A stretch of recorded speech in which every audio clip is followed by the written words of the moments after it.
I am the Tofu Golem. Please enjoy the video. You start by opening Safari and going straight to the controls. Don't linger.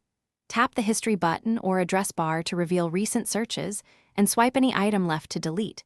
This removes it locally. Once done, open Settings and choose Safari to access clear history and website data for broad removal. Make sure iCloud Safari syncing is off if you only want to erase this device, because syncing will reapply searches across your other devices. You'll now focus on targeted removal. In the search or history list, swipe left on specific entries and tap Delete to remove just those items. If you prefer a broader wipe, tap Clear, then pick a time frame such as the last hour or all time to remove searches, cookies, and cached pages. Once done, double-check Settings Safari Advanced Website Data to remove stubborn elements. Also, make sure Safari syncing via iCloud is disabled.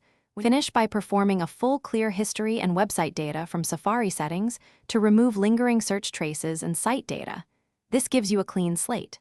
Once complete, restart Safari or the device to ensure the system clears cached entries. This fixes most cases where deleted items reappear. If items still come back, check iCloud settings and turn off Safari syncing or sign out. That prevents synced history from restoring removed searches. If problems persist, update iOS or Mac OS and repeat the clear. Thanks for watching. Consider subscribing if we helped you today.